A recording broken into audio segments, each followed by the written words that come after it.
Nah, it should work. You know, you might be able to pull it on. Yeah, pull it out. Pull it. It should work. I believe so.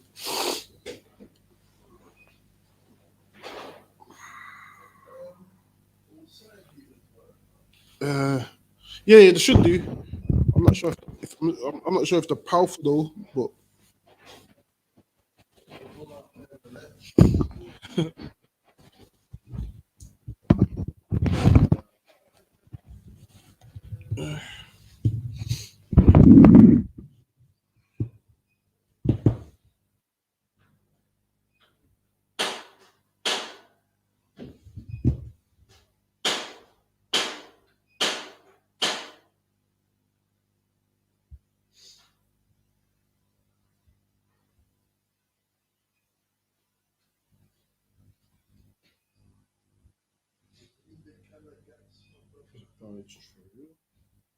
Mm, mm, mm. Got these notes. Let's see what the sounds. Give me a one if the sounds too loud. Let me know. Give me a one if the sounds too loud. Hold on. Let me just, yeah, yeah, go ahead if you want. Hold on. Let me just.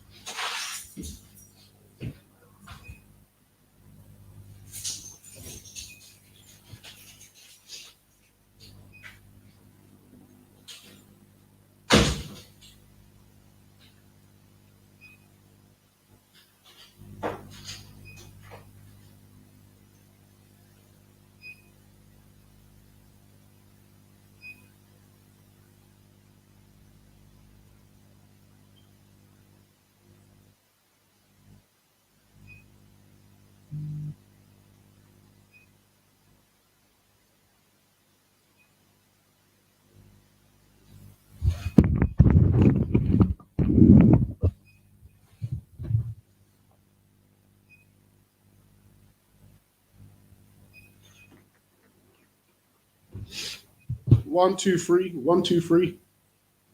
Let me just do a sound check.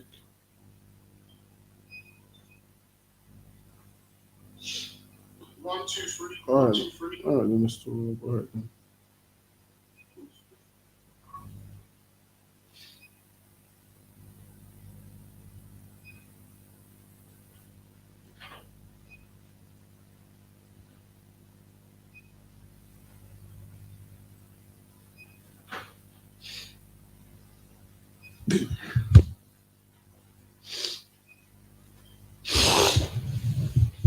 All right.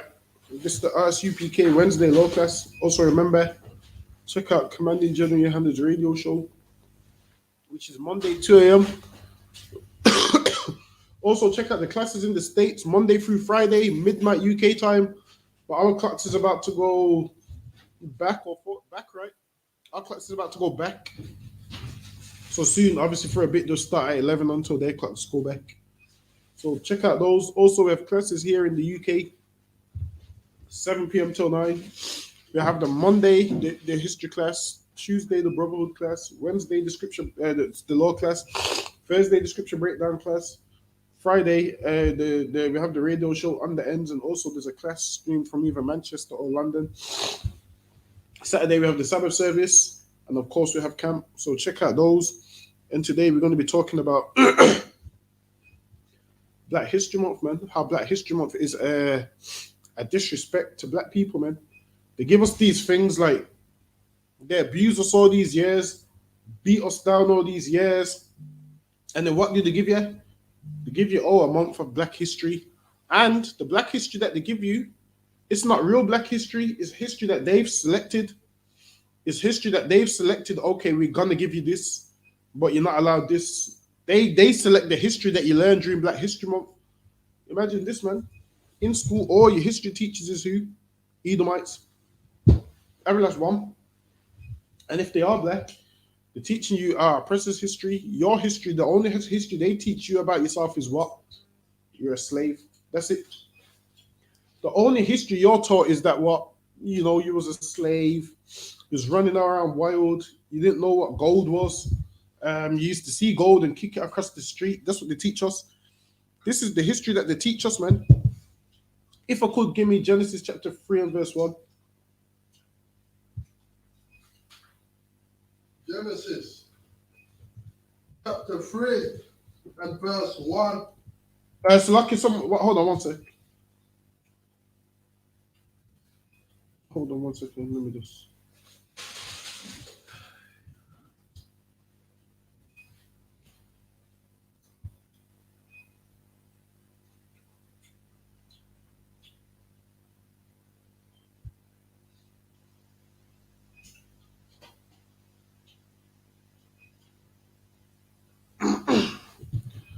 Hold on. Say something. Let me see if I can hear you from where you are. Go ahead. Genesis chapter 3 and verse 1. Hold on one second. Let me just wait for it to catch up in here.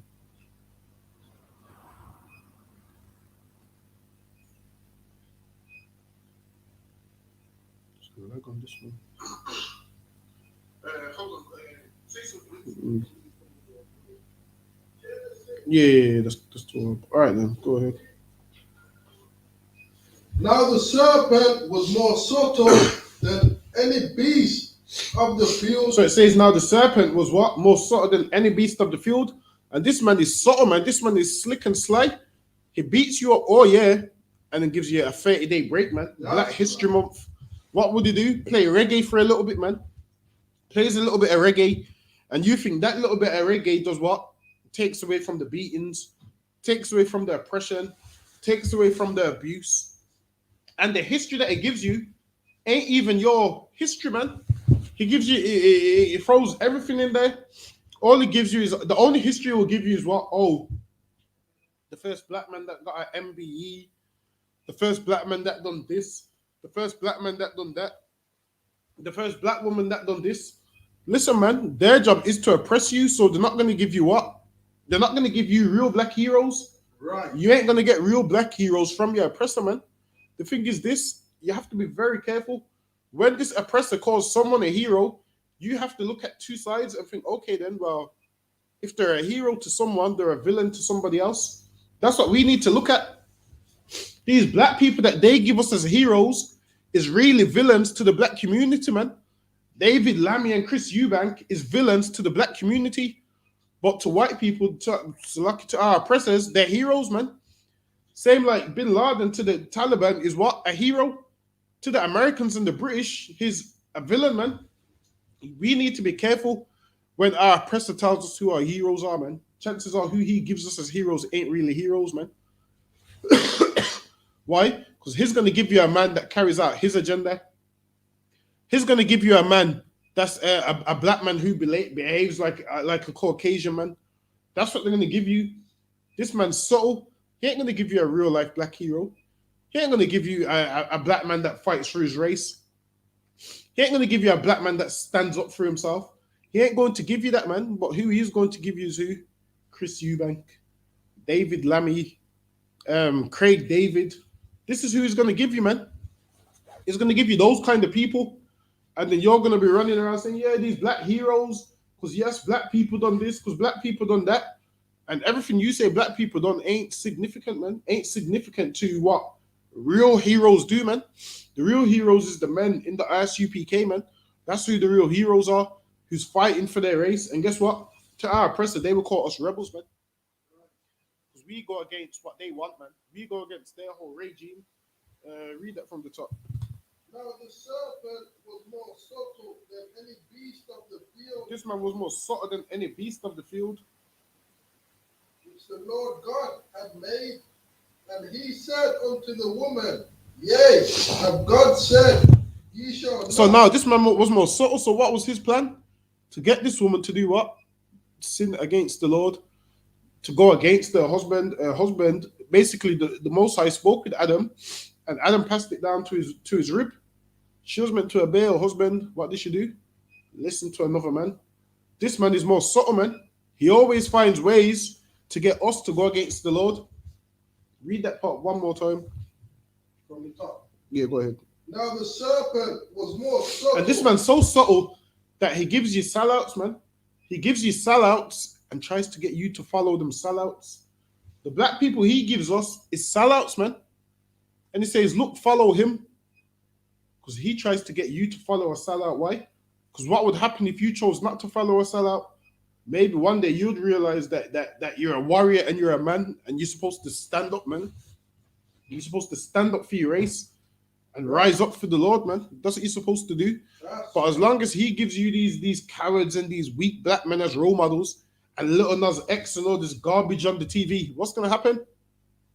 These men that are supposed to be warriors are supposed to be weak, man. Right. This is why he controls what kind of music goes out there. You do know when they're creating music, they do have marketing meetings. They have marketing meetings and they tell you what kind of song they want. Now, if you said you want to make a song about what? Black people being the Israelites, chances are that record label would say, no chance, man. They would say, make a gangster song. And if you use a bit of money, so you're going to make that gangster song, man. And then what happens?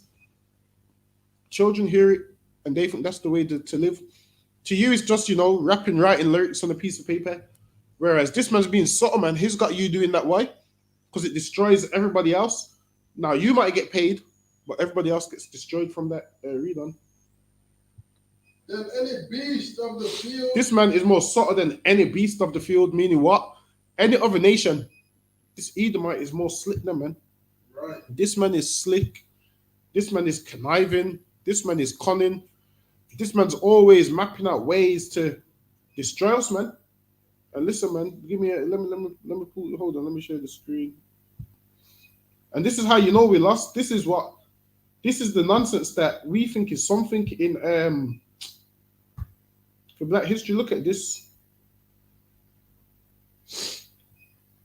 Fruit sculptures in Hackney, Hannah Windrush generation. Imagine that, man. You think this means something? You think a fruit sculpture honors the Windrush generation? Imagine that. Everything you've contributed to the UK, everything you've contributed to this devil, and this is what you get. Look at this. Fruit sculptures. Fruit sculptures, This is what you get. And we're proud of this. We feel like we've made it in life. We feel like we've hit the lotto, man. Because why? We got fruit sculptures. Let's read the article. It says, Veronica Ryan creates UK's first permanent artwork dedicated to people affected by the scandal. So hold on. We're affected by the scandal. How is artwork doing anything, man? How does artwork fix anything? Hold on, what's it?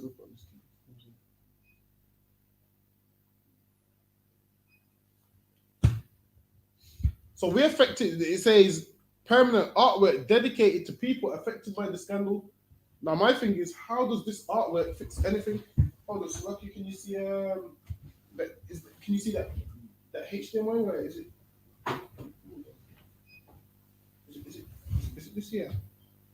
Is this right? Is this one right? Yeah, that's it.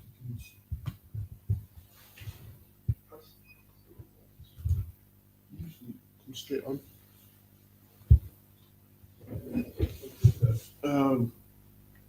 Can't believe so.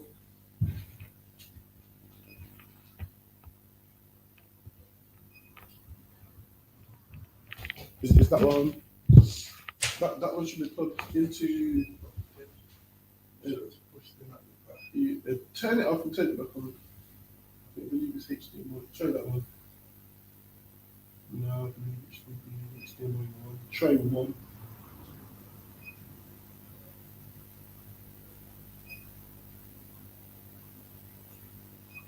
Nah, more than likely it's probably had to update it. Well, hold on, let me try it one more time.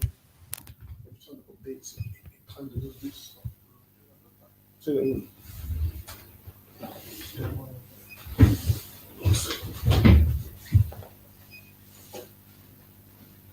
Yeah, that's plugged in.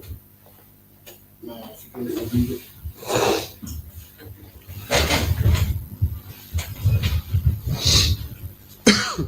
All right, so now back to this. It says Windrush generation. Veronica Ryan creates UK's first permanent artwork dedicated to people affected by the scandal. So tell me how artwork helps the people affected by the scandal. How does this help a man who's been sent back to the Caribbean, man? How does this help a man who's been thrown in a deportation center? How does artwork help us, man? And this is the thing. These are the people that they give to represent us.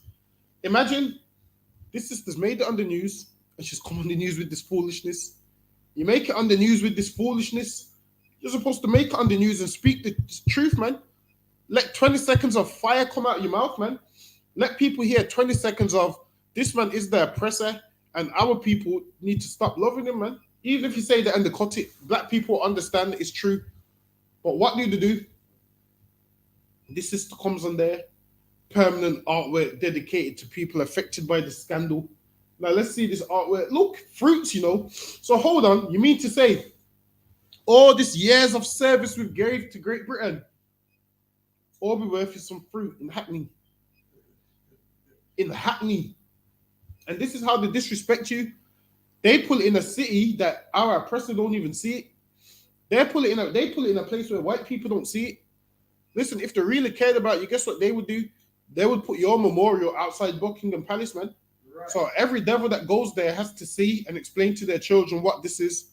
Oh, this right here is where we murdered an innocent black man. This is his moral right here. They won't put that in their neighborhood because they don't want to see it, man. But they pull it out the way in the corner where they don't have to see it. They pull it in Brixton. They pull it in Croydon. They pull it in Peckham. Listen, man. They will never have this in their neighborhood. Why? Because they don't want your garbage in their neighborhood. So they give you these little things to shut you up. Look at this. So this is all we got to show to represent the Windrush generation. Everything that the Windrush has done. Free fruits. This is all you got to show for it. Listen, man. They make a mockery out of us. They make a mockery out of us, man. Let's read on. Says the first permanent artwork to honor the Windrush generation in the UK has been unveiled in the East London Borough. Listen, man, they should have never unveiled this garbage, man. Right. Imagine this. All them years of service, man, you've gave to Great Britain, and all you got is free art pieces of art to show for it. 3 pieces of fruit to show for it. One's a sour sap. I don't know what the hell the other ones is. As to say, that's all you contribute it to the UK. What they're trying to say is you didn't help them win no wars. You didn't help them win no World Cups and no Euros and nothing.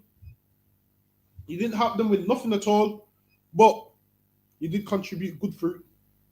This is a slap in the face, man.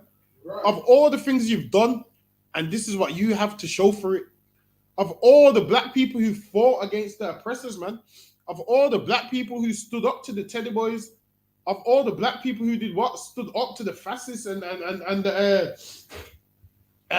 Jewish people and the fascists and the Nazis, all these black people that stood up to those people, man.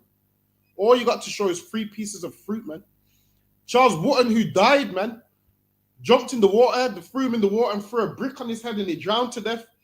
All we've got to show for that is what? 3 pieces of fruit, man. Water Tull, who fought for Great Britain, man. All we have to show for that is what? 3 pieces of fruit, man. Black blood, which has been shedded up and down this country. All we've got to show for it is what? 3 pieces of arts, man. All that trauma and that depression and everything you went through, 3 pieces of art. All that being beaten up by the police, man. Can't get jobs. All we have to show for it is what? 3 pieces of fruit, man. Black people, man, we think too small.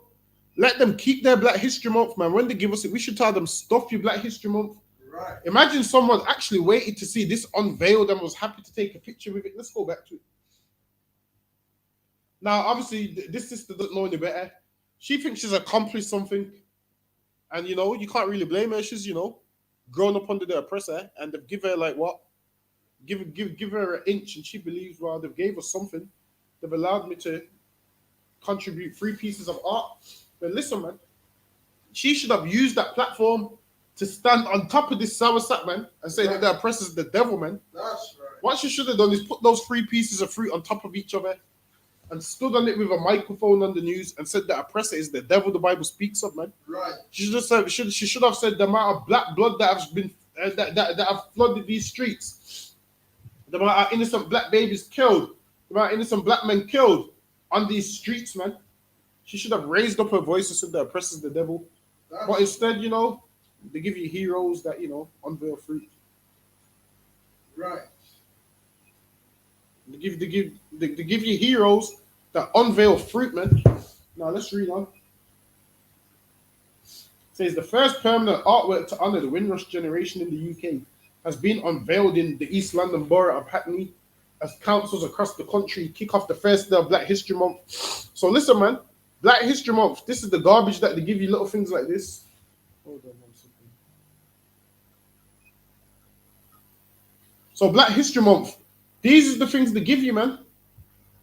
3 pieces of fruit. Says the work created by the artist Veronica Ryan is one of 2 permanent sculptures that symbolize the council's respect and commitment to the Windrush generation.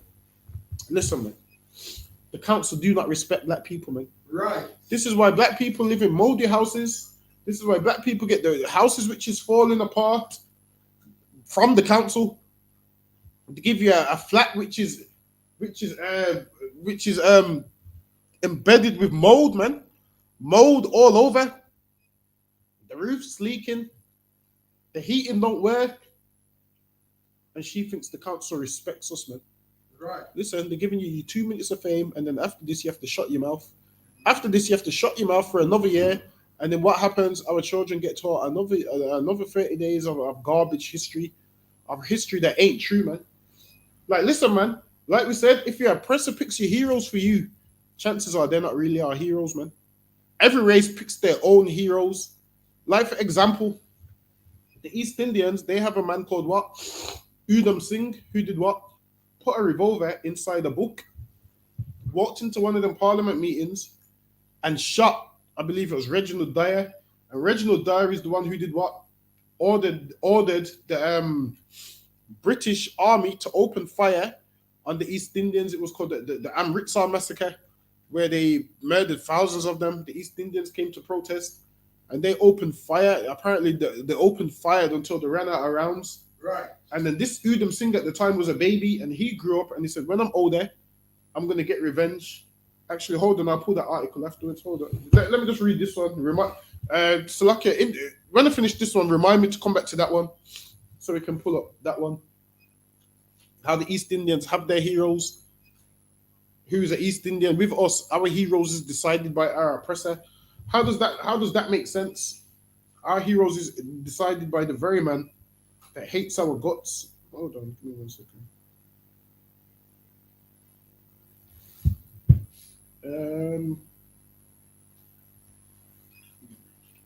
Read on. That's just what I was reading. The work created by the artist Veronica Ryan is one of 2 permanent sculptures that symbolize the council's respect and commitment to the Windrush generation and their legacy. Imagine that. This is our legacy. This is what they think of you. This is how low they think of you. That 3 pieces of art is your legacy. Imagine that, man. Right. Everything we've done for this country, all the work we've done for this country, all the buildings we've built for this country, and this is the thanks we get. 3 pieces of fruit. Not even real fruit, just art. 3 pieces of art in, where was it, Peckham? 3 pieces of art in Peckham. It says, and their legacy and contribution to the area, the second by Thomas J. Price, will be unveiled next spring. So now, they're going to unveil some next garbage next spring. How are we happy to unveil this garbage when they're deporting us, man? They're deporting black people. And we happy to what? Unveil pieces of fruit. Which shows how small we think. Which shows us as black and Hispanics, we think small. We think on a small scale. Let's read on. It says, Ryan's 3 sculptures of Caribbean fruits, custard apple. I don't know how the hell you pronounce this word. I don't know how you pronounce that. Breadfruit. I don't know how you pronounce this name for it. And soursop. I don't know how you pronounce this next name for it. So now, custard apple. Have you ever tasted the custard apple? Nah. Never tasted it in my life. So lucky. Breadfruit. It's breadfruit's kind of horrible. Soursop, kind of horrible. All of it, it's good for you, but kind of horrible. So now, this is basically what we contribute to the UK. Custard, apple, breadfruit, and soursop. Forget all the wars we've been in. Forget all the legal all the legal battles we've had. Forget all of those things. But because we respect you, black people, we're gonna give you a statue of custard, apple, breadfruit, and soursop. It says in bronze and marble were installed in Narrowway Square on Mare Street on Friday morning. So it's in marble or bronze. Imagine that. They can't even give you gold. They give you marble or bronze. And we're happy with this, man. You know what? Let me go back to the picture for a minute, man. I'm gonna leave this picture here and I'm gonna stay. So just look at this picture. I'm gonna stay silent for 1 minute. Just examine this picture for 1 minute. I'm just proud of this achievement, man. Just examine this picture for 1 minute.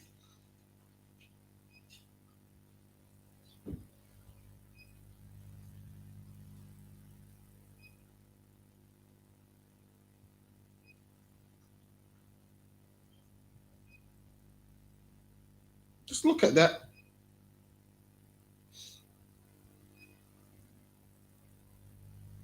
Just examine that for a minute and think of all the hard work your grandparents put in. Think of the 3 jobs they worked. Just think.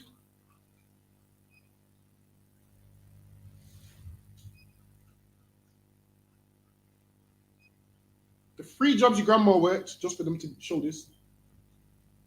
They was called niggers and abused just for you to get 3 pieces of fruit. Not even reparations or an apology. Not even an apology. But no, you get a piece of bronze piece of fruit, iron piece of fruit to thank the Windrush generation. Now let's scroll down. Ryan's 3 scopes of Caribbean fruits, custard, apple, breadfruit, and soursop in bronze and marble were installed in Narrowway Square or Mare Street on Friday morning. I was invited to make work about Windrush because it's so complex, Ryan said. I grew up in the 1950s. My parents moved between London and Watford. I remember some of the complexities my parents had during the 1950s. Listen, man. Life was complex, and you're happy to make 3 pieces of fruit. Listen, man, this is where you use your opportunity to talk about the injustice to black people, man. That way you'll become a hero to black people instead of you doing this. This oppressor gives you something and you're happy. I feel like you've achieved something. Listen, man. We've become good slaves in this place. Let's read on. I remember my mom and some of her friends discovering Ridley Road Market. And my mother bought fabrics and threads. I remember some of the fruits and vegetables. The use of fruit ties into the narrative of migration and movement. She added she hopes the artwork will foster a sense of ownership among the local community. Listen, man. Who cares about the fruits, man? We're trying to own the world, man. That's what we're trying to own. We're trying to own the world, man. The whole UK, the whole of Europe, rightfully how it's supposed to be. Right. These are happy about owning 3 pieces of fruit on the concrete, man.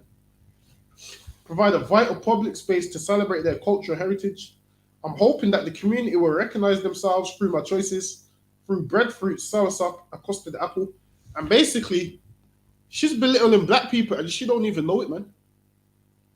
She wants black people to recognize themselves when they see a breadfruit, a soursop, and a custard apple. Listen, man. So what, we ain't achieved more than that? We haven't done more than that. We just wear breadfruit, a soursop, and a custard apple. This is the disrespect, man. This is a insult to black people, man. We've been insulted, and we can't see how. We can't see how we've been insulted, man. This is an insult to black people, man. Imagine that. A black man's life is worth the same as a soursop, a custard apple, and a breadfruit, man. That's a slap in the face. What she should have done is turned it down and said to them, yo, how dare you disrespect black people like that, man? Let's read on. And she's like, so a custard apple that the community will say. So she wants the community to say, oh my goodness, oh, I know those are the things we grew on trees back home, she said. Listen, man, that's some garbage, man.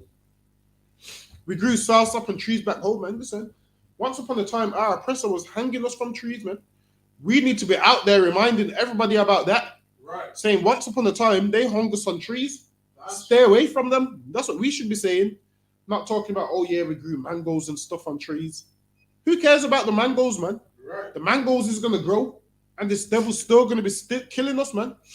The sourshops is still going to grow, and these devils is still going to be killing us. Custard apples is still going to grow, and these devils is still going to be killing us, man. We think too small, and this is why they give you Black History Month for 30 days, whereas we don't need nothing from them. We should have everything in our own time without them giving it to us. We should, decide we're going to do Black History when we want to do Black History. Don't let them decide it for us. Who are they that they must decide when we celebrate Black History? It says, I know those are the things we grew on trees back home, she said. Carl Williams, the lead member for the council's response to the Windrush scandal, described the permanent artwork as another step on the road to doing the work that we're committed to do as a council when we passed the comprehensive Windrush motion back in 2018, which was the first of its kind in the country. Listen, they can't give you reparations. They can't allow the Windrush generation to stay in the UK, but they can give you salsa and breadfruit and custard apple. Listen, man, I don't know what to say. They're insulting our intelligence. Like, they know, you see what they do?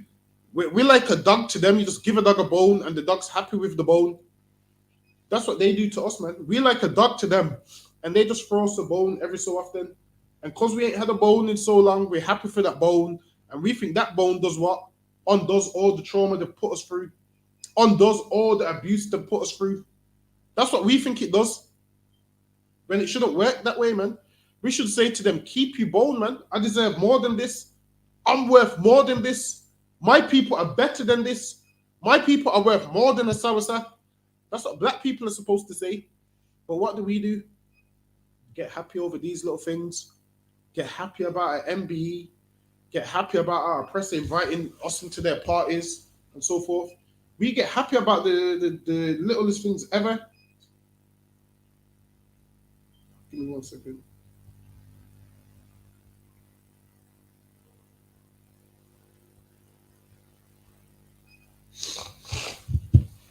Carl Williams, the lead member for the council's response to the Windrush scandal, described the permanent artwork as another step on the road to doing the work that we're committed to do as a council when we passed the comprehensive Windrush motion back in 2018, which was the first of its kind in the country. The motion has 2 strands: policy work that calls for an end to the hostile environment policies. Listen, man, these people is always hostile towards us. I'd rather them just continue to be hostile, man. That way we don't have to deal with them. Let them be hostile and we will be hostile, man. Let them be who they are and we can be who we are. Right. Let them keep their bones, man. They treat us like a dog and try and give us a treat. Them giving you Black History Month is like them giving you a little garbage treat, man. And this right here is a garbage treat. And you think it means something. Meanwhile, Black people's contributed their whole life to England, man. Contributed their whole life to Ireland and Scotland and all these colonies we've been carried to. We've gave our life and our soul to them, man. We've shedded our blood. We've shedded our blood for them. And in return, you get what? Artwork of a salsa. Artwork of a custard apple. Artwork of a breadfruit. Let me read on so I can jump off this real quick. It says the motion has 2 strands: policy work that calls for an end to the hostile environment, policies challenging the impact it continues to have on the Windrush generation and their descendants and celebrating and honoring the community. I would like to know how this honors our community. Right. We're still poor. We're still at the bottom of society. We still have the least amount of businesses on the face of the earth. We lack everything, man. Everything we lack. But they give you some little arts. Listen, man, this oppressor he's taking us for a joke, man. Right. We've become a joke to him. Says the placement of the sculptures follows the removal and renaming of public statues and street names that were dedicated to slave traders. Listen, man, they should have let them slave owners keep their statues there, man. Let them keep them there. So when we take our kids places, we can show our children this devil right here was a slave owner. Really, what Great Britain's trying to do is hide, is trying to throw stones and hide their hands. They're trying to hide from all the dirt they did, man. All the dirt they did, they're trying to hide away from it now. All the stones they threw, they're trying to hide away from it now. So they're going to take down all these statues, and guess what? Over time, everyone will forget that them statues ever existed. We need them statues there as history, man, so we can show this devil right here had 1,000 slaves. Right. This devil right here raped and killed Israelites. They're trying to remove all of these things from the history books. This is why the history books you want to buy cost so much money. Why? Because they're trying to hide all of their atrocities. So in hiding their atrocities, what happens? They're going to remove their statues and put a Southside there. Listen, man, instead of the Southside being there, I'd rather Edward Colston be there, man. So I can take my children and say, this man is a devil that enslaved black people, man. Right. And this country worships him. This country still respects it. I'd rather have those there. So we can teach our children why those are there and what happened. But now they've removed those. And now they want to do what? Subtly teach your children, oh yeah, you contributed soursop to the UK. You contributed breadfruit to the UK. No, man. We want to let you devils know what you did. We want to let you know what you did to our people. And we want to pull your card for it, man. Right. And we want to stand right there next to the statue and talk about it. So obviously, they want all them statues gone so they can bring these ones here. So they can say, you know what, we done you a favor. We removed those evil statues and gave you like one for yourself. They gave you a soursop. Listen, man. If that's the case, give us a statue of a black man that did what? Fought against the British. Give us a statue for that. They would never do that. They would never give you a statue of someone that did what? Oppressed their country. Why? Because he's not a hero for them. He's a villain. They ain't never. And you see how their statues was villains to us. They had them up because it was heroes to them. What we need to understand is us and our oppressor have different heroes, man. We are a different race, so we can't have the same heroes. Us and our oppressor have different heroes, man. Their heroes is our villains, and our heroes is their villains, man. Now, if our oppressor's giving you a man as a hero, really, they ain't no hero, man. It's a hero for them, meaning what? He's doing their work and carrying out their agenda. That's what that means, man. Let's read on. The placement of the sculpture follows the removal and renaming of public statues and street names that were dedicated to slave traders, colonists, and racists across the UK and Hackney. The council removed the road sign for Castle Road Gardens, named after the slave trader John Cass, and renamed it Crowley Gardens after a community stalwart who spent 6 decades supporting their neighbours. Listen, man. And the only reason they took them down is why? Because you realize who those people was and fought against it. Because those things have been there for hundreds of years, and only now they pulled them down. They was better off leaving them, man. Says William said you can't have one. William said you can't have one without the other. You've got to challenge past practices whilst also making a conscious choice and a conscious decision to honor, celebrate, and commemorate those who have made positive contributions to life in Hackney. She was keen to stress that the consultations and renaming was a real opportunity to retell the lost story of the history of Sir John Cass, and added we should not lose the piece on educating and re-educating about those stories because it is a valuable part of our history. By remembering it, we also are committed to not repeating that history as well. Listen, man. The UK is full of shit, Slovakia. The UK is full of garbage, man. Right. The UK is full of garbage, man. The things that they give us, man, and this is meant to calm us down. This is meant to appease our wrath. Let me pull up the next. Let me pull up how East Indians have a hero, whereas we got Savasap. Let me pull it up if it comes up. I'm sure they even got a statue of him in India, man.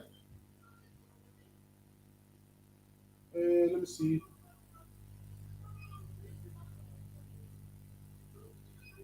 Now, obviously, the British executed him afterwards. Wow. Yeah, they killed him afterwards. Hold on, let me. So this East Indians have their heroes. This is one. It says Udham Singh, 26th of December 1899, was an Indian revolutionary belonging to the Ghadar party, best known for his assassination in London of Michael O'Dwyer, the former lieutenant governor of the Punjab of India. On the 30th of March 1940, the assassination was done in revenge for the Jallianwala Bagh massacre in Amritsar in 1919, for which O'Dwyer was responsible. Singh was subsequently tried and convicted of murder and hanged in July 1940. Now, the British did what?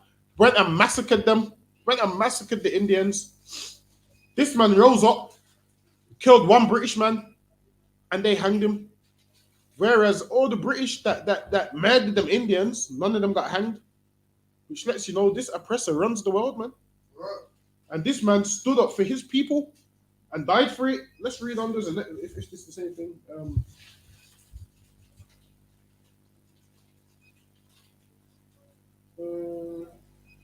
So this is the massacre. Basically, you can read it in your own time. That's the massacre. So now this is the shooting in Caxton Hall. Says on 30th of March 1940, Michael O'Dwyer was scheduled to speak at a joint meeting of the East India Association and the Central Asian Society, now Royal Society for Asian Affairs, at Caxton Hall, London. Singh concealed a revolver inside a book. See, this man here basically cut out pages in a book. He put a revolver in there and closed the book.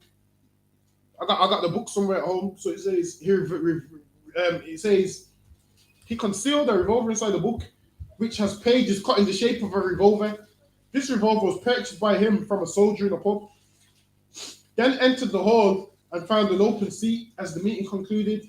Singh shot O'Dwyer twice as he moved towards the speaking platform. One of those bullets passed through O'Dwyer's heart and right lung, killing him almost instantly. Others injured in the shooting included Sir Lewis Dane, Lawrence Dundas, second Marquis of Zetland, and Charles Cochrane. Singh surrendered immediately after the shooting. Now there's a part where he said we'll do it all again if it's there. Let me scroll down. Let me. See, there you go. Now I'm not saying we should go and do these things because we shouldn't. I'm just giving you an example of what a hero is to these other nations. It says on the 1st of April 1940, Udham Singh was formally charged with the murder of Michael O'Dwyer and remanded in custody at Brixton Prison. Initially, asked to explain his motivations, Singh stated, "I did it because I had a grudge against him. He deserved it." And listen, man, we ain't promoting no violence towards anyone, but this man murdered thousands of them, and this man had compassion on his people. So he said, "I'm going to do something about it." He said, "I had a grudge against him." The thing is, us as black people, we don't hold no grudges, man. Right. We're too forgiving. We're too kind and too caring. That this man, now I'm saying we shouldn't harm anybody. What we should do is take our love from this place, man. This man says to us, "We'll give you a statue of fruits." We tell him, "You keep it." Listen, man, Udham Singh didn't want no statues and no fruits, man. This man didn't want no sour saps.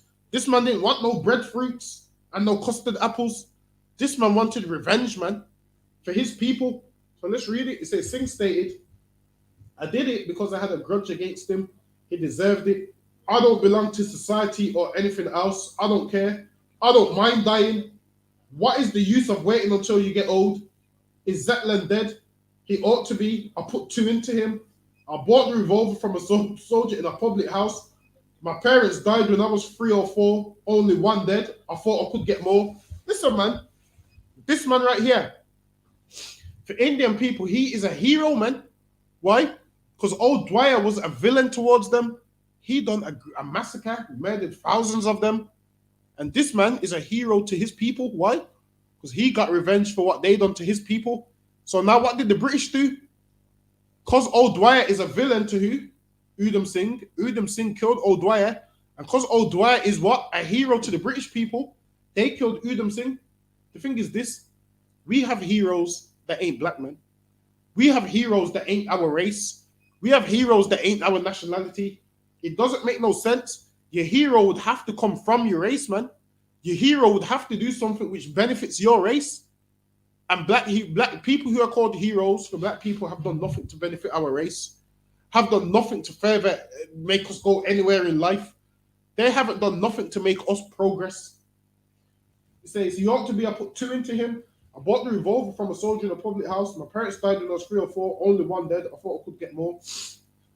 While in custody, he called himself Ram Mohammed Singh Azad. The first 3 words of the name reflect the 3 major religious communities of Punjab, Hindu, Muslim, and Sikh. The last word, Azad, literally free, reflects his anti-colonial sentiment. While awaiting his trial, Singh went on a 42-day hunger strike and was forced. On the 4th of June 1994, his trial commenced at the Central Criminal Court, Old Bailey, before justice. They said, let me proofread. The prosecutor barrister, when asked about his motivation, Singh explained, I did it because I had a grudge against him. He deserved it. He was the real culprit. He wanted to crush the spirit of my people, so I have crushed him. Listen, man, and you see why this man is a hero for his people? Because he got revenge for his people. Right. Meanwhile, what black people do is draw art, put soursop on the street. Was you going to say something? Go ahead. There's an article in I.S.U.P.K where Will Smith says he didn't want to do jungle. Oh shit, I've seen that one. Yeah, it was about vengeance. Yeah, I seen that one. It was like, it prefers emancipation. That one. Yeah. Listen, man, Will Smith, man. This is why Jada Pinkett's cheating on him, man. That's right. This is why his woman's cheating on him with Tupac, man. And Tupac's not even alive, man. She's having sex with Tupac, and Tupac's been dead for 25 years, man. Right. You see that? What's that movie where the woman's having sex with a ghost? Is it a scary movie? Yeah. That's Tupac and Jada Pinkett every night, man. Right. Will Smith's one of the weakest niggas I've ever come across. Right. And listen, they will give you Will Smith as a hero. Right. They will give you Will Smith as a hero, not realizing Will Smith's a coward, man. Not realizing Will Smith is a traitor to black people. Like all these other celebrities they give you, they're never gonna give you. Listen, your oppressor wouldn't ever give you a strong black leader. Like, why would he? Him giving you a strong black leader is gonna do what? Weaken his race. So let's read on. He said, I did it because I had a grudge against him. He deserved it. He was the real culprit. He wanted to crush the spirit of my people. Listen, man, this oppressor crushes the spirit of our people. And he's done it, man. He's crushed the spirit of our people. And we're so crushed that what? It gives you custard apple and soursop to appease your wrath. And we stand and pose for the news, all excited. All over the moon and all of those things, excited. Let's read on. I've crushed him for full 21 years. I've been trying to seek vengeance. Listen, man. This man said for full 21 years, I've been trying to seek vengeance. Listen, man. These other nations understand that their nation doesn't have the right to be oppressed. Now, I'm not saying we should seek vengeance. No, we shouldn't, man. Because we have the Lord who fights for us. If only we would serve him. Now, these other nations have to seek vengeance. Why? Because they believe in a stone and a rock and rats and that you're reincarnated as a cat and a dog. That's what they believe in. So it says, listen, man. They tell us that we should forget everything. This man was pursuing this man for 21 years, man. From he was a baby, his parents died, and this man was pursuing his enemies for 21 years. This is a real hero for East Indians, man. This man right here, this man here to East Indians is better than what's the other one's name that they talk about so much? The one who wears the glasses, Gandhi. This man right here, Gandhi was peaceful, sat down there all day. This man said, I don't want to be like Gandhi, man. This man said, I'm going to take vengeance. This man was under pursuit for 21 years, man. Now, guess what will happen? The British will never give them a statue of this man. You know why? Because this man fought back. But who do they give them a statue of? Gandhi. This is why Gandhi is so famous and no one's never heard of Udham Singh. Now you have to do some studying to find out about Udham Singh. Right. Not that we care about him here, our people, but I'm just giving you an example of how your oppressor chooses your heroes for you. If you've never read a history book, you've heard about Gandhi. If you've never read a history book, you've never heard about Udham Singh. Why?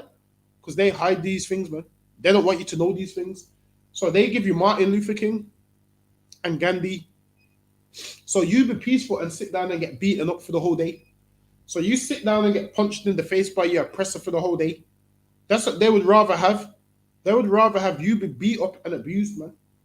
Now, let's read on. It says, for full 21 years, I've been trying to seek vengeance. I am happy that I have done the job. Listen, man. This man was happy that he's done the job. Whereas us as black people, we want to forgive our oppressors, man.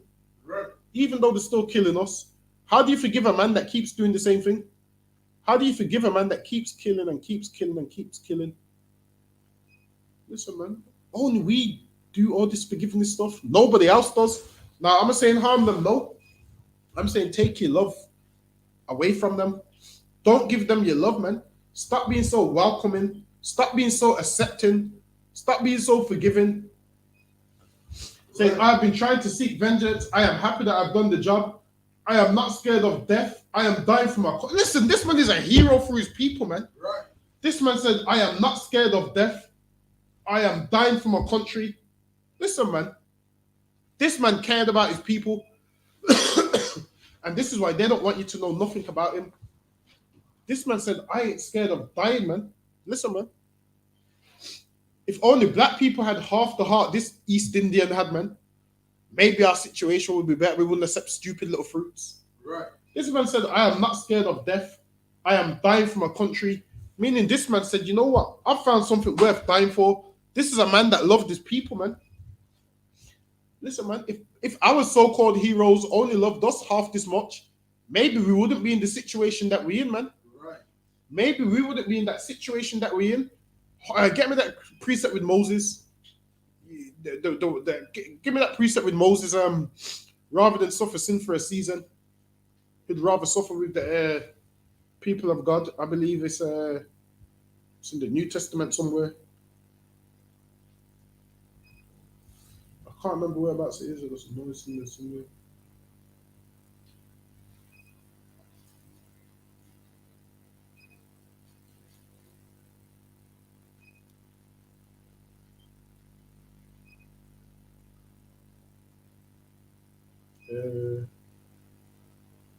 Try Hebrew. It's probably in the faith scripture, which is like Hebrews 12 or Hebrews 13.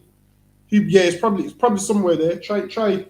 I believe when it talks about faith and Moses, I believe that's what Hebrews 12. Yeah, it's Hebrew. It should be Hebrews 12 somewhere because that whole precept's about faith, right? I believe it's that one.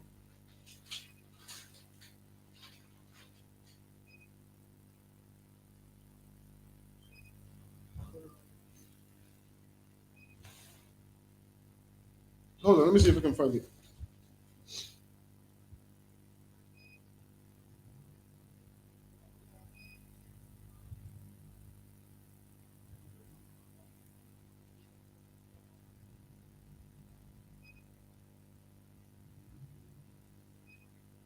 Yeah, Hebrews. Try Hebrews 11:25. Hebrews chapter 11 and verse 25. Choosing rather to suffer. Yeah, go up one verse. By verse 24. By faith, Moses, when he was come to years, refused to be called the son of Pharaoh. Moses was a real hero for black people, man. Moses refused to be called the son of Pharaoh. Meaning what? Moses lived in the house of Pharaoh. Moses had all the riches, all the money. Moses could have kept all of that. And Moses refused it. Why? Because he was a real hero for black people. Moses really cared about black people, so he refused all the riches the world has to give. Read on. Pharaoh's daughter. Moses refused to live like an Egyptian, man. He refused to be in the world and live like how the rich and famous live. He refused it. Go ahead. Choosing rather to suffer. Choosing what? Choosing rather to suffer. That's the first step, man. Being a hero for black people, you have to do what? Come down to where the people of God are, man. You need to come back to the ghettos, man. You need to do what? Be on the front line. That's how you become a hero for black people, man. That's right. You can't be no black hero while you're living in a mansion and you don't even visit the people. You don't even visit black people. You're living in a mansion somewhere. That's not a hero for black people. Read on. Choosing rather to suffer affliction with the people of God. Choosing what? Rather to suffer affliction with the people of God. That's what a real hero does, man. Christ done it. Moses done it. Moses could have had all the riches in the world, and Moses could have said, F them niggas, I'm rich, forget about them. Moses gave up all of that to do what? Come and suffer with the people of God, man, the children of the Lord. Yes. And this is why Moses is remembered till this day. Why? Because he made a sacrifice. He could have had all the riches, could have lived at the house of Pharaoh, But he loved his people more than that, man. He was willing to die for his people. He chose rather to suffer with the children of God, man. This is what more black people need to be willing to do. We need to stop being individuals, because in this place we've become a what? An individual where where only what? I get the money and forget him. I'm rich, forget him. No, man, we need to all come together, and that's how you be a hero to black people. Read on. Is anyone there? Rather to suffer with the people of God than to enjoy the pleasures of sin for a season. Get you what? Enjoy the pleasures of sin for a season. Exactly, man. Read that part one more time. Rather to suffer affliction with the So people. Moses would rather suffer affliction with the people. Moses would rather do what? Suffer with blacks and Hispanics in the ghetto, man. Suffer with blacks and Hispanics under the bridge. Suffer with blacks and Hispanics who had no food, who's struggling, who's on benefits. Moses would rather come down to your level and suffer with you, man. He would come down so he could bring you up. Moses wasn't doing all of this stuff from the big house. He came down to your level, man. Read on. With the people of God than to enjoy the pleasures of sin for a season. He would rather do that than to enjoy the pleasures of sin for a season, man. Meanwhile, what? Our black leaders do what? They suffer the pleasures of sin for a season. They only care about the money, not realizing, guess what? You're going to die, you're going to come back to the same poor community. Listen, how about we fix things now so when we die and come back, we're in a better position, man? That's right. How about we stop thinking about ourselves? If we understood reincarnation and that you die and you come back, we would better the black community, man. So when we come back, it's not the same garbage we're coming back to. It's not the same nonsense we're coming back to. Let me quickly finish off in this article. This man said, for full 21 years, I've been trying to seek vengeance. I'm happy that I've done the job. I am not scared of death. I am dying for my country. I've seen my people starving in India under the British rule. I have protested against this. It was my duty. What greater honor could be bestowed upon me than death for the sake of my mother? Listen, man. This man right, this heathen right here, man. He understood what it's all about, man. He was willing to die for his race, man. And he did die for his race. Let's see if there's a statue of him somewhere. I believe there is. Let's see if I can get it. Why? Because he's a hero to his people. Whereas, you see us, we ain't willing to die for one another. Just give us a salsa, that'll shut us up. Give us a custard apple, that will shut us up. Give us a breadfruit, that will shut us up. Because we think too small, man. We don't love ourselves, man. For people that love themselves would want more for themselves than that unveiling of soursop. Hold on, let me see if there's a... Give me a second.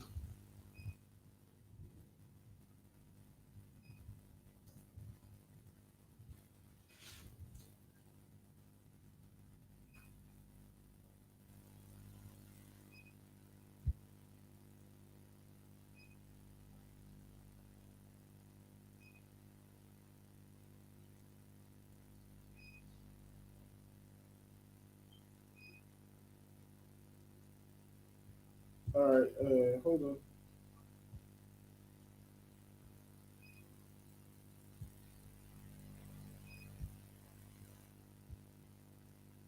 All right, so look at this.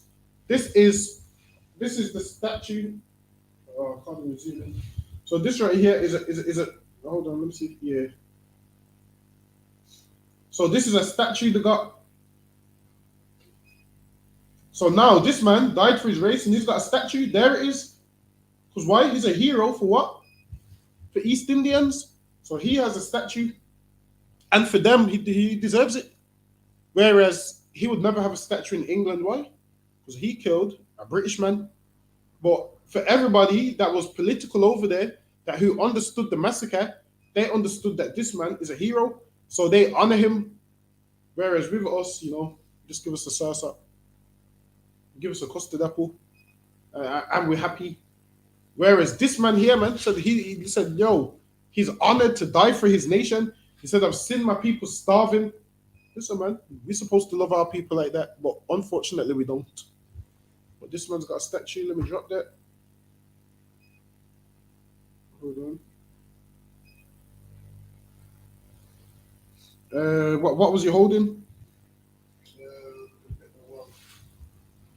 Christ says, and Paul says, which is because Yeah, go ahead. You can pull that one. who's that actually? No, that's Romans 9.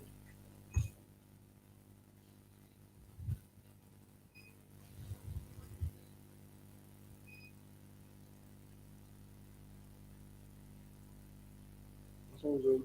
Yeah, go Romans ahead. Yeah, go ahead. chapter 9 and verse 3. For I wish that myself were cursed from Christ for my brethren, my kinsmen, according to the flesh. Paul was a hero for black people, man. Right. Paul was a hero for black people, man. Paul was saying what? Paul's basically saying he wishes he could take that punishment, man. Paul would take that punishment that Christ took also for his people, man.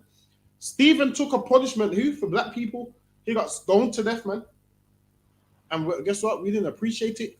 Real black heroes is found in the Bible, but they ain't never going to teach you that they're black. Because what might happen? You might rise up and become a hero for black people. They don't want that. They want you to be like Chris Eubank. Read on. Who are Israelites? You know what? Who are Israelites? Listen, man. We should have that same love for our brothers and sisters, man. And that's what we have in the I.S.U.P.K. Right. This is why we go out to camp, teach classes. Brothers come straight from their slavery to class. Straight finish class, go home to bed, wake up tomorrow, slavery again, back to class. Listen, man. We don't do this for our benefit. This is for your benefit. We don't teach classes for our benefit. How do we know the breakdowns? I mean, we don't teach it for our benefit. We teach it why? Because we love blacks and Hispanics, man. Right. And we want them to be taught how we was taught. We want them to come out of the Christian church and realize what a true hero is. Like that sister with the fruit. Obviously, like I said, you can't really blame her. She doesn't know any better. She's just a sister that, thinks she's gonna make it somehow. I can tell her she's not, but she doesn't know any better. Like I said, she probably just grew up in the Christian church and she's been taught forgiveness, and that's why we the way we are. Is there anyone there? No, that's it. All right, let me share screen one more time. So now let's pull up the definition of a hero. Let's find out what a hero is. Says hero, says a person who is admired for their courage. And listen, the thing is this. Black people with courage who stand up for what's right. Your oppressor would never give you them as a hero. Why? Because they have courage. They give you black men that lack courage. They give you black men that lack proper achievements. The only achievements they give you is what? Men that have done something for Great Britain. Men who's achieved something for Great Britain. Understand this. This country ain't your home, man. This country ain't for us to be getting comfortable in, thinking we are part of Great Britain. Because we ain't, man. Right. Every day this shows to hate us. It says a person who's admired for their courage, outstanding achievements, or noble qualities, a war hero. Listen, man. Listen. This oppressor only labels you a hero when you do what he requires you to do. When you say the things that he requires you to say. And this is why they would say Martin Luther King's a hero. Why? Because Martin Luther King was one of the weakest black men that's walked the face of the earth, man. Right. Weak as could be. Weak as could be, man. Took a non-violent approach to everything. The only violent approach he took was when he's having sex with these white women, man. Telling them, calling him a nigger. Listen, man, he was caught on tape having sex with our oppressor's woman, telling them to call him a nigger. And he was caught on tape. And he was having sex with prostitutes. And that's who they give you as a hero. Meanwhile, real black heroes, they would never give you, man. Real black heroes is found in the I.S.U.P.K, man. Yes. Who ain't gonna have sex with the oppressor's woman. Who ain't gonna tell no oppressor's woman to call him nigger. Who ain't gonna sell you out. Who ain't gonna sell you a dream which is gonna further hurt black people. But our oppressor would never give you that. Why? Because he can't have black men with courage. Why? Because then what would happen? Other black men would follow you and also have courage. Other black men would follow you and also have strength. Other black men would also turn their back on this oppressor. So they can't have that. So they have to give you weak role models. They have to give you little Nas X and all that garbage. Because they know they can't give you a real life hero. They have to give you people like David Lammy, who speaks the Queen's English, who loves our oppressors, who wants to be British. They want every black man to be like that. So they will tell you he's a hero, he's a hero. And you think, well, he's a hero. Understand this, another race cannot determine who's a hero for you. Right. What they do is they determine who's a hero for them. And the black heroes that they give you is black people that carry out their agenda. Now, a black man that has black people's best interest at heart, they're not going to give you him.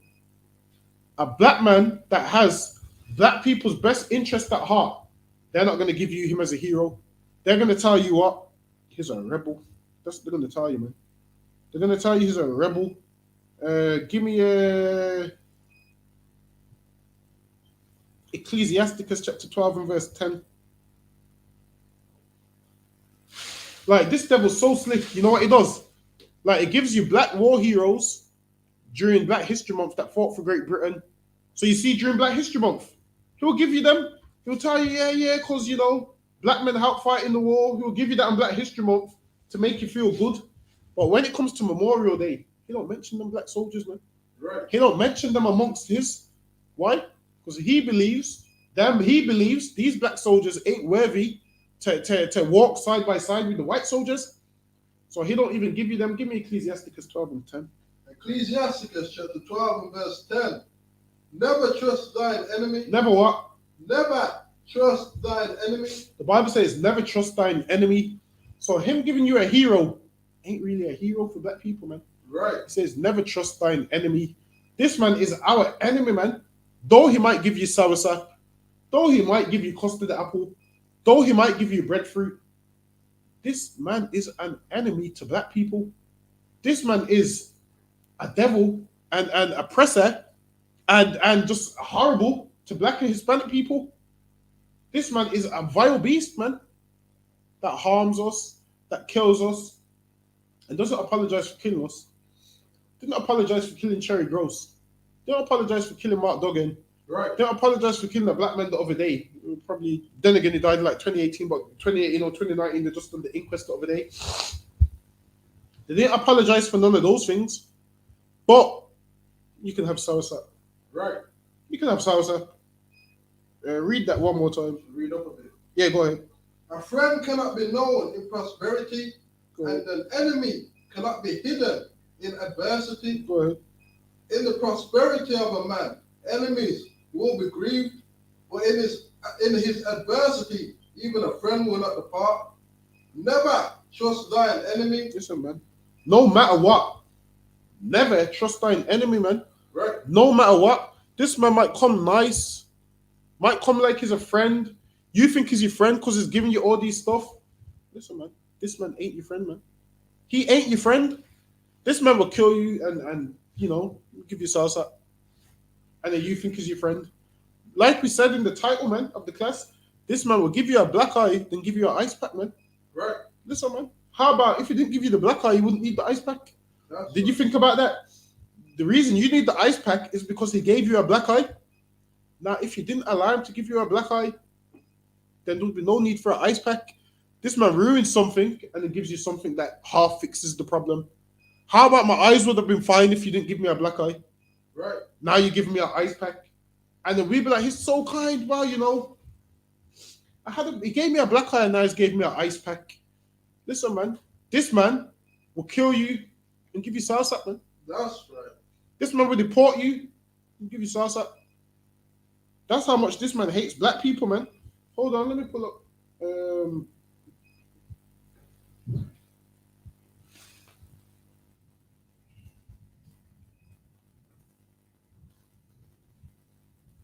Read that. Never trust thine enemy again. Never trust thine enemy. Like as iron rusteth, so is his wickedness. Listen, man, like as iron rusteth, so is his wickedness. Like what? One day, you know, iron's gonna rust. Have iron long enough, eventually it's gonna rust. And this man, his wickedness is gonna come out one day, man. Right. One day he's gonna get trigger happy. Though he makes that he's your friend. Hold on, give me a second. Listen, this man gives you soursop, but what did he do a few years ago? Let's share this. This is another article.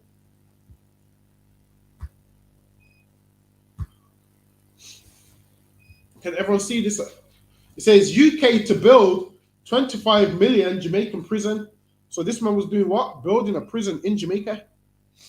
This man built a prison in Jamaica, whereas he could have. Imagine this: he's not gave you reparations, but he's used 25 million to build a prison in Jamaica.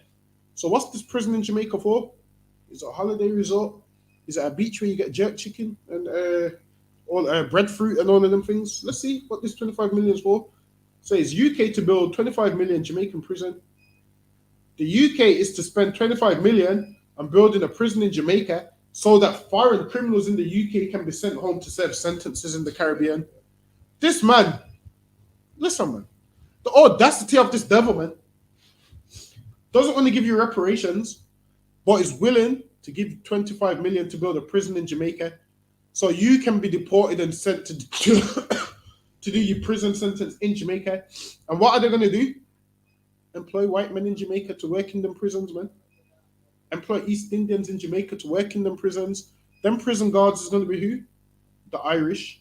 Because the Irish people did go to Jamaica at a time. They're there now actually doing quite good, better than we are. East Indians is there doing good, better than we are. Chinese is there doing good, better than we are. Imagine we've been there longer than all of them. And we're still poor. Still ain't got a pot to piss in. This man can't give you reparations. But what he can do is build a £25 million in Jamaica. Why not give this £25 million to the Windrush generation? Right. To build up black businesses. Just give us that so we can build a black town, man. They're not going to do that. Why? Because they don't want black people to have generational wealth. That's right. They don't want black people to get money. They don't want black people to get back on their feet. So what they will do is build a prison. How about you give black people 25 million and then maybe these black people stop committing crimes because they got money. Right. Now the whole reason they're committing crimes is why? They need money and they don't have no money. And what they do is give you what? A prison in Jamaica. Let's read on. The UK is to spend 25 million on building a prison in Jamaica so that foreign criminals in the UK can be sent home to serve sentences in the Caribbean. The audacity of this man. This man, listen, man, nothing surprises me with this oppressor, man. Right. Him giving you sour sap. What about the 25 million he used to build a prison in Jamaica, man? Why don't nobody speak about that? Why ain't nobody mentioned that? Says more than 600 Jamaican nationals are in UK jails but cannot be deported because of Jamaica's poor prison conditions. Prime Minister, this is when David Cameron was in office. Says Prime Minister David Cameron announced the deal as he began a visit there. However, calls from Jamaican MPs and campaigners for Britain to pay reparations for its role in the slave trade threatened to overshadow his trip. So now, this man didn't take a trip to the Caribbean to talk about reparations, to talk about how sorry they are to black people. He should be on his hands and knees, crying his eyes out, saying, "You black people, please forgive me. I deserve to be wiped off the face. Me and my whole race deserve to be taken off the face of the earth for how we've treated you." He should be on his hands and knees, saying that with his face towards the earth, crying his eyes out, man. But instead, this man comes to Jamaica to tell you, "Yeah, I'm building a £25 million prison." I'm not going to give you reparations, though. Even though the slave masters got reparations, you black people that pick the cotton, pick the sugar cane, you're not going to get reparations, but you are going to get a prison to house you criminals, to house your brothers who are criminals. Listen, man, if I was in Jamaica and I was a prison guard, you know what I'd do? Every brother they deport and want me to put them in the Jamaican prison, I'll set them free, man. I'll set them free. And the East Indians do that. This is why East Indians that get life sentences in England, what do? They request to be deported back to India.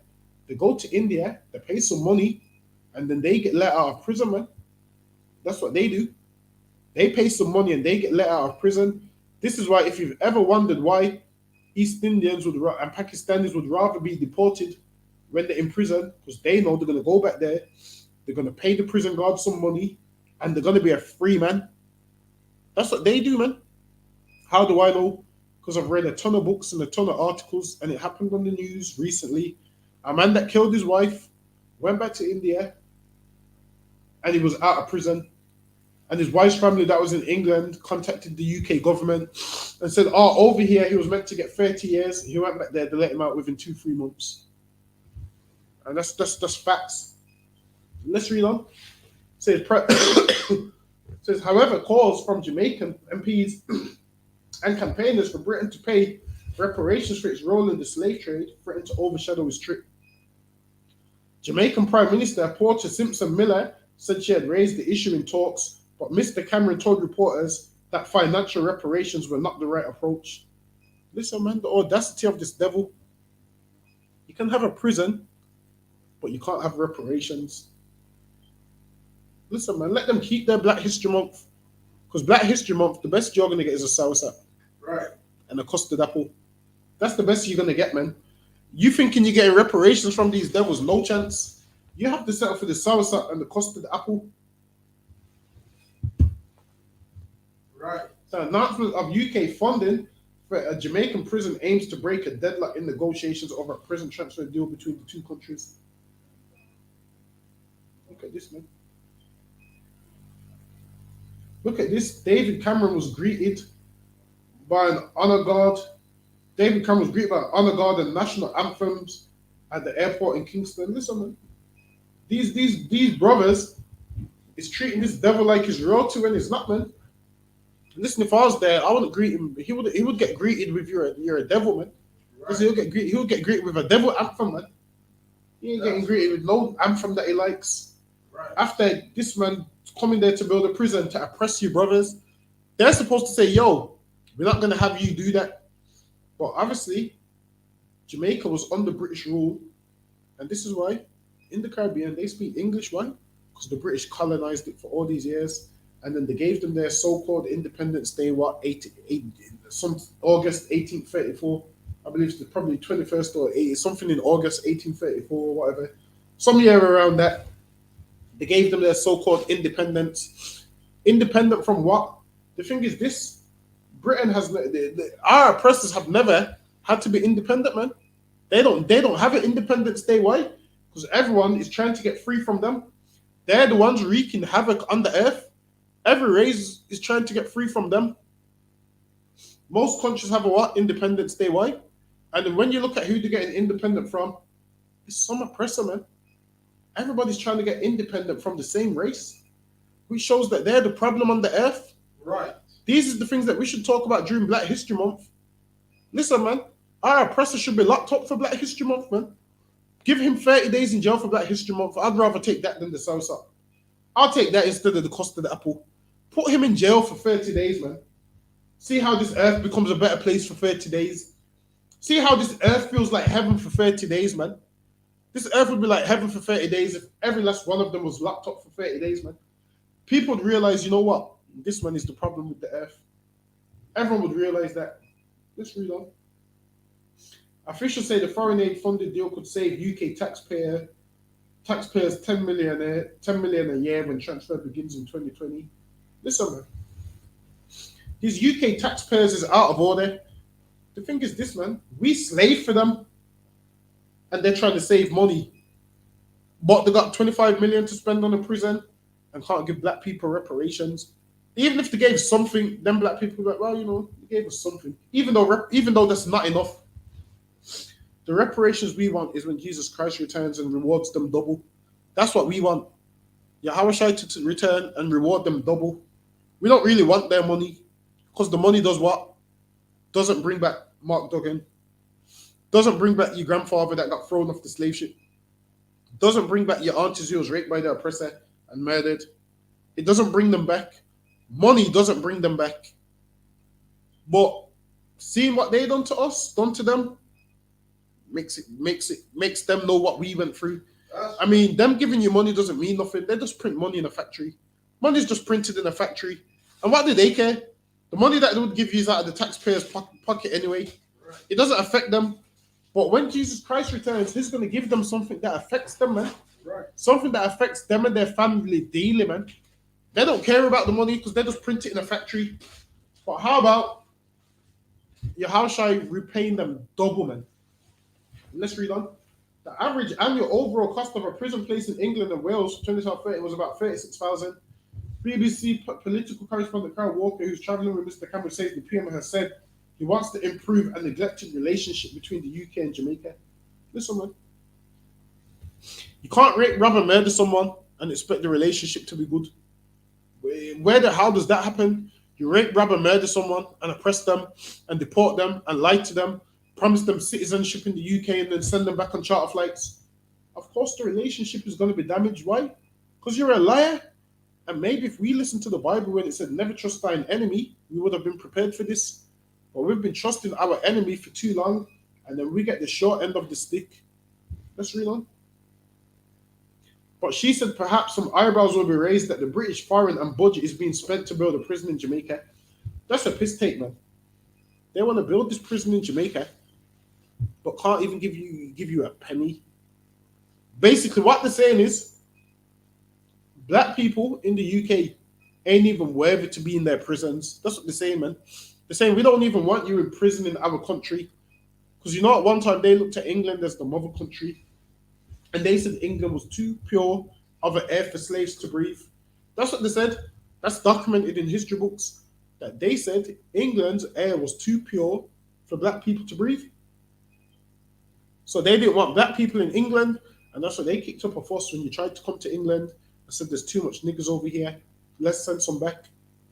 So they had this plan years ago. Now I'm talking way before the Windrush scandal. Years ago, they lost their papers. I'm talking years ago. This ain't the first time they lost the papers. Years ago, they lost their papers. Or what it was is they didn't give them the right documents. That's what it was. They didn't give them the right documents. So you believe you had indefinite leave until one day, once they had enough of you, they came out with, well, you ain't got the right documents to remain in the UK. And then that way, they used that to get rid of you back to the Caribbean. That's what they would do. Even with the slaves that they had in England, because why? There was some slaves in England, like house slaves. Your slave master would say, be the best slave ever. If not, we're going to deport you back to the Caribbean. So that's what they would do. If you wasn't the best slave ever, you'd get sent back to the Caribbean. But let's read on. The UK is committed to spending 0.7% of its GDP, about 12 billion, on foreign aid, with its spending priorities focusing on the health, education, water, sanitation, the environment, economic growth, and promoting stable government. Listen, man. They want to spend that money. Listen, man. Building a prison in Jamaica, that ain't good for health. That ain't good for education. That ain't good for water sanitation. That ain't good for the environment, man. This man lies about everything he says, man. Everything he says, read between the lines and just dissect it. This man lies about everything. Let's read on. More than 300 existing offenders are expected to be sent back under the Jamaica prison scheme, which covers those sentenced to at least 4 years who have 18 months or more left to serve in custody. Currently, they cannot be sent to Jamaica because of fears that jail conditions in the country would allow a successful challenge under human rights laws. Jamaica is third highest in the list of foreign countries with nationals serving prison sentences in the UK. That's a lie, man. That's a lie.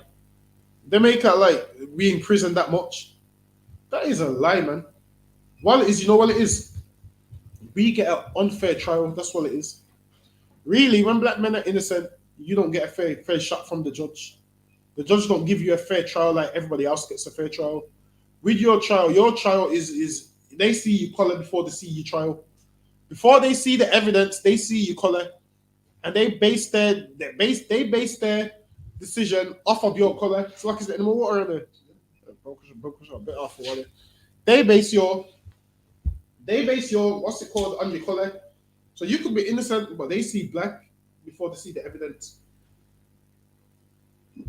Their decision is already made before they see the evidence. So the UK is contributing about 40% of the cost of building the planned jail, which would hold 1,500 people. Mr. Cameron, who's the first British Prime Minister, was this last one? Oh. Mr. Cameron, who's the first British Prime Minister to visit the island in 14 years, said it was absolutely right that foreign criminals were properly punished, but not at the expense of the hard-working British taxpayer. Listen to that. British people is the laziest people on the planet, man. They said the hard-working British taxpayer. Listen, this is how lazy British people are. They're so lazy that what? They left Brexit and now there's a fuel shortage. They left Brexit and now there's no food in Greg's. Right. Listen, man. In Greg's today, man, one of my colleagues on the slave went to Greg's today and he was angry. He goes, there's no food in there. And he goes, this is this Brexit nonsense. Listen, man. He said they asked the woman, why is there no food in there? She goes, problem with deliveries. The British man ain't hardworking. Right. If the British man was hardworking, what he would go and do is go and get jobs and go drive them trucks so we can get fuel, man. Right. This British man's lazy. This is why there's no petrol nowhere. This man's talking about, oh, the Romanians taking all our jobs, the Europeans, the East Europeans taking all our jobs. Now that your jobs are there, you don't even want to do them, which lets you know this man is lazy, man. Right. This man lies about everything and is lazy. Now your jobs are there, you don't want to do them. What the British government need to start doing is doing what? Picking up all these lazy devils, man, and saying to them, you're going to drive some trucks for a living. All these lazy British people go to the job center. Right. Tell them there's driving jobs, man. Right. Tell them go do a driving job. Tell them food needs delivering, do those jobs. But really, the British don't want to work. They really, this is the proof that they don't want to work. But the moment, oh, there's no jobs. Listen, an Edomite with missing teeth will tell you there's no jobs. An Edomite that's been on crack his whole life, that all he does is smokes drugs, will tell you everyone's coming and taking our jobs. Listen, man, you don't want your own jobs. Once upon a time, England needed 1 million workers. It needed 1.5 million workers. So what did they do? They got 1.5 million workers from what? Different countries. And then they done the jobs for you. This is after World War II. After England was ruined, man. Why? Because the British man is lazy. He don't want to work hard. So they brought in foreign workers. Then once the country was built up, the British thought, wow, these foreign workers taking all our jobs. We need to get them done. So now they're leaving because you've left Brexit. Soon you're going to have to get the foreign workers back because you got nobody to drive around the fuel trucks. Right. See, the oppressor didn't think about this. He didn't think about when his lazy ass wants petrol because he can't walk nowhere. He needs to be in his car 24/7. You didn't think about that. Right. You didn't think about, listen, in Asda, there's no pasta or nothing now. There's nothing in Asda and Tesco's. Why? Because why? The foreign workers ain't doing the work no more. Like David Cameron said, the hard-working British taxpayer. I've never seen a hard-working British man in my life. That's right. I don't think a hard-working British man exists, man. Right. But who does work hard? Black people work hard. That's and they don't get the credit for it. And we never do, and we never will. This man will never give you credit for nothing, man. Let's read on. He said the agreement would mean Jamaican criminals are sent back home to serve their sentences, saving the British taxpayer millions of pounds, but still ensuring justice is done. However, Francis Crook from the Howard League for Renal Reform said it was the wrong use of foreign aid and would not solve the problem of overcrowding in Britain prisons. Exactly, man. They're making that like white people don't commit crimes. right. You're making that like Esau's not in jail. You're making that like Esau don't commit no crimes and they loads of them in jail. Listen, man. Them Edomites run the Liverpool jail, man. I heard there be Russian niggas up there. And they have the cheek to make out like only we criminals, so only we should get sent home, only we should get deported. Listen, man, they're full of garbage. They are, man. They're full of garbage, man. Let's read some more of this article. She added that without British support for the running of the new prison in Jamaica, would very quickly deteriorate, leaving the UK with the same problems that currently exist. You know, I'm getting bored of reading this article. You can read it in your own time. Listen, I don't even understand why the sister's so close to him, but give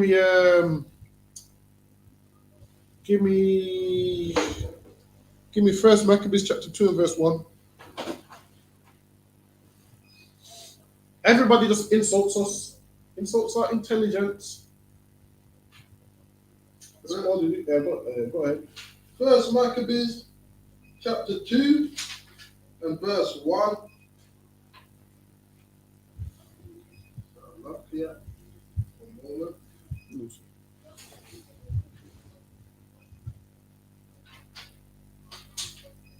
First Maccabees chapter 2 and verse 1. In those days arose Mattathias, the son of John. Now, this is a real black hero. Go ahead. The son of Simeon, a priest of the sons of Joram, from Jerusalem, and dwelt in Modin, and he had 5 sons. This man had 5 sons, and this man raised his sons right, man. He didn't raise his sons like no cowards. He raised his sons, and his sons ended up what? Being heroes, man. Now we're getting ready to celebrate this feast on 28th of November. Yeah, the 28th of November on a Sunday. Everyone coming down to that. Put it in your diary. 28th of November. Go ahead.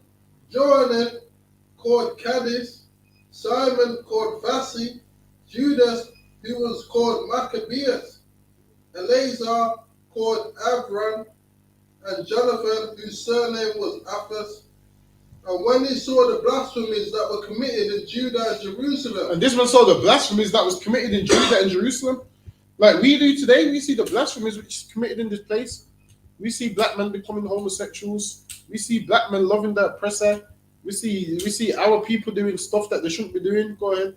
he said, "Woe is me, wherefore I was born to see this misery of my people." Meaning what? He's thinking, yo, why was I born to see my people in this state? Meaning what? He's saying, yo, I'd rather not be here than see my people in this state, man.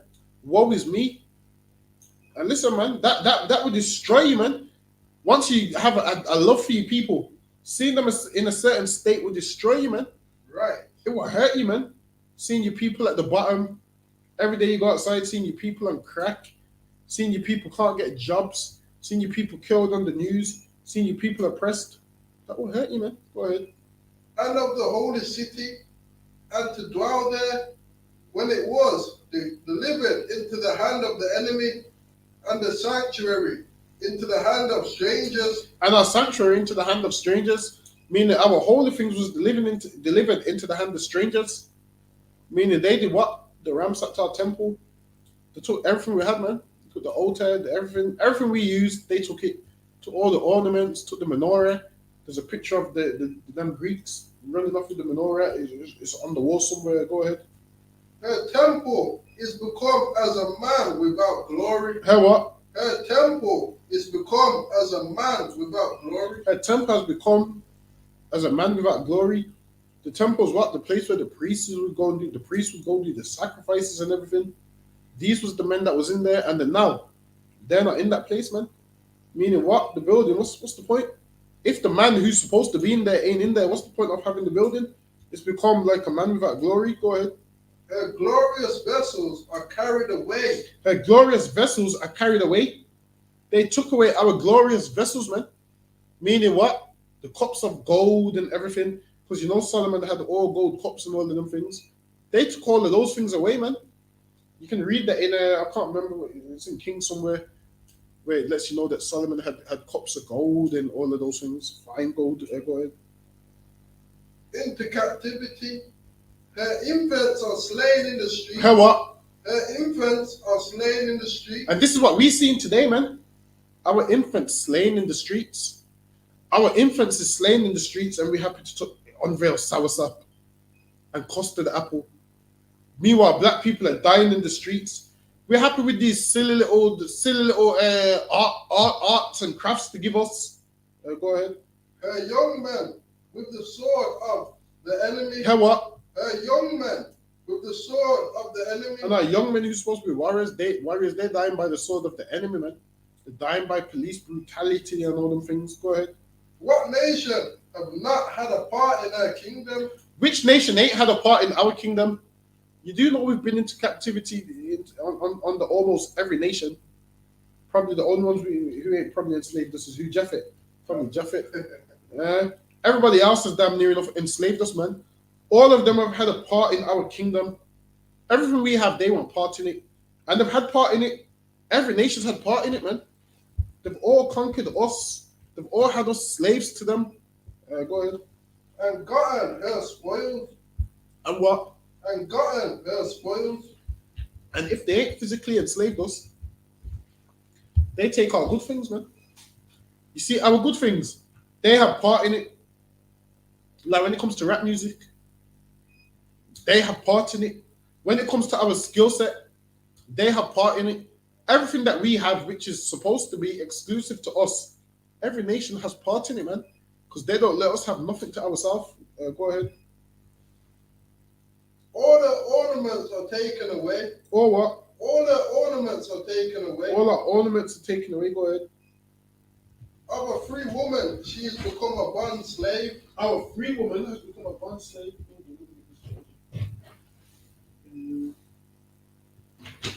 Go ahead.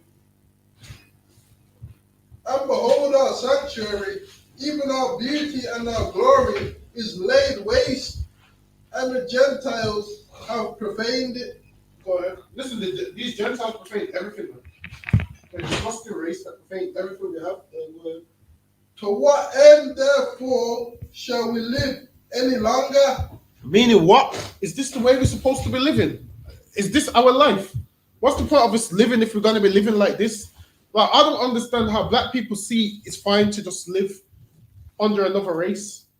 How black people see it's just fine to live being ruled over by other nations, and this is all you're supposed to be, good for being a slave. Right. We ain't supposed to live like that, man. The Bible says Israel a homeborn slave, man. We ain't supposed to be nobody's slave, but it seems like we're happy playing that position. We happy being a slave, and we ain't supposed to be. Go ahead. Then Mattathias and his sons rent their clothes. And they rent their clothes, why? Because that's what they would do back then. That's a sign of anger and mourning. Because why? They would rent their garments. They would rip their garments in two and so forth. Go ahead. And put on sackcloth. And put on sackcloth, why? Because you put on sackcloth, people would see that you're mourning. People see, okay, this man's going through something. So you'd put on sackcloth, meaning you wouldn't have on royal garments because you're going through something. So people look at your garments and tell, okay, this brother's going through something because, he's got ashes on his head and sackcloth. Go ahead. And mourn very sore. And they mourned very sore. Why? Because they knew they ain't supposed to be nobody's slaves, man. They knew they shouldn't see their infants dying. They shouldn't see their children dying before them. They shouldn't see their children being killed. They knew they shouldn't have seen those things. Go ahead. In the meanwhile, the king's officers, such as compelled the people to revolt, came into the city of Modin to make themselves sacrifice. And when many of Israel came unto them, Mattathias also and his sons came together. Then answered the king's officers and said to Mattathias on this wise, Thou art a ruler and an honorable and a so great now, man. They come to him and said, yo, you're a ruler and an honorable and great man. So like we said, what they would do is they would come to black people who have stature, black people who have a reputation, and then they know if we can get this man with a reputation to fold, everyone that looks up to this man will fold also. So that's why they came to him, because they knew he was a man of reputation. So they understood if we can get him to fold, then we can get all his followers and all his sons to fold also. But this man was strong as hell and didn't fold. Read on. In the city and strengthened with sons and brethren. And they said, you're strengthened with sons and brethren. So they know this man was over all of them. They know if they could get this man to fold, like what they do with so many black people who are what? Inspiring to other black people. Our oppressor targets them because he knows if you're inspired by them, he knows if he gets them, he can get you. If he gets you, he can get your children. So that's where they go after, inspiring black men and try and make them soft and weak. And this is why they go after these celebrities. This is why when they want to push certain agendas, what do they do? Go to celebrities. When they want to teach certain things to children, what do they do? Go to celebrities. They made Little Nas X make a song, Old Town Road, and after that it came out that it's gay. Because they realized, okay, if he comes out as gay, maybe more people come out as gay. Maybe more people will become gay. So they go to people with a reputation. Go ahead. Now therefore come thou first. Therefore what? Therefore come thou first. Now they said to him, come thou first. Why? Because they wanted him to be one of the first black men to sell out, man. They wanted him to be one of the first famous black men to sell out. That's why he said, come thou first. Meaning if you come and sell out, everybody that follows you will come and sell out. Right. You'll be known as the first black man that sold out. Meaning what? You'd become a hero for white people. And then there you have it. He would have been remembered on, if he did sell out, he would have been remembered on Black History Month as a hero, as someone you should follow because he sold out. But because he didn't sell out, he won't get a mention by our oppressor because they don't want you to know this history and these things. Read on. And fulfill the king's commandment. So they wanted him to sell out and fulfill the king's commandment. Why? Because if he did it, guess what would have happened? His strong sons would have did it. His brethren would have did it. Go ahead. Like as all the heathen have done. Like as all the heathen has done. They want us to do the same things the heathen do. And this is why whenever a white man gives you a black hero and tells you follow this man, you better be very careful. look at it like why is he pushing him on me? What harm? Every time they give you someone, you should ask yourself, well, what harm has this man done to the black community? What harm has this man done to the black community? Why they trying to give us him as a hero? Go ahead.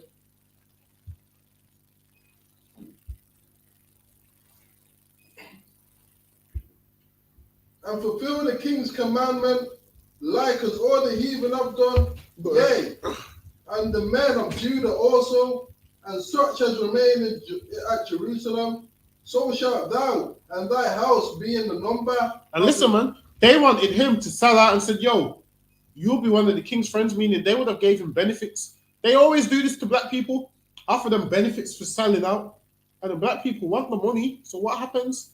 They sell out. And then they sell out the rest of us, man. They don't just sell out themselves, they sell out the rest of our nation. Go ahead.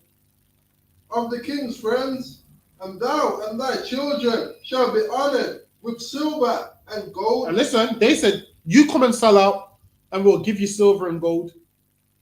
You come and sell out, and we'll give you an MBE. So this is why you need to be very careful of the heroes they give to black people, because most of them is sellouts, man. Right. Most of the heroes they give to black people is sellouts.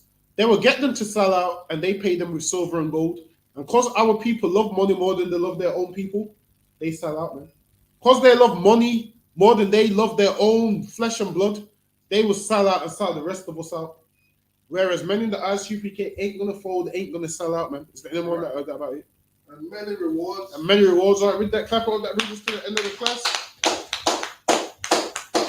All right, we're gonna do the security announcements, and then we're out of here. Good. This is the I.S.U.P.K security announcements. We are the I.S.U.P.K started out of 1 West, 125th Street, Harlem, New York. Rule for new brother and sister. When a new brother or sister comes into the school, they are off limits for 6 months. They are to be saluted only. They are here to shed themselves of the world. If they need transportation, this teacher will arrange it. After 6 months, if a brother or sister has an interest in a particular person, he or she must get permission from the head to speak to a brother or sister. There is another 6 months in which the brother and sister will court each other. After this 6 months period, the brother and sister will get permission from the head to marry. Tithes, which is a commandment. Numbers chapter 18 and verse 21. Malachi chapter 3 verse 8 to 10. Means tenth in Hebrew. Ma'ashara, 10% of any penny of the increase the Lord gives you. Give to treasury department or teacher. Priest fund. Free will offering for the priest. Not mandatory. Whatsoever amount you would like to give. Upcoming holy convocations. Feast of dedication. Feast of dedication. 28th of November. On the 28th of November. On a Sunday. On Sunday. All Akim and Aquaf, check the bulletin board in the hallway. If anyone wants to be a trooper in the school, start wearing all black boots, shirt, pants, headband, and scarf. Did I say Ahmadiyya? Ahmadiyya Shabbat. Barak. No, it's Ahmadiyya. Ahmadiyya. Barak. Yahweh Shem Yahshua Brakatha. Yahweh Shem Yahshua Brakatha. Yahshua. That's dismissed. Shalom, Israel. Log in tomorrow, 7 p.m. Captain Pressure will be here. All right, shalom.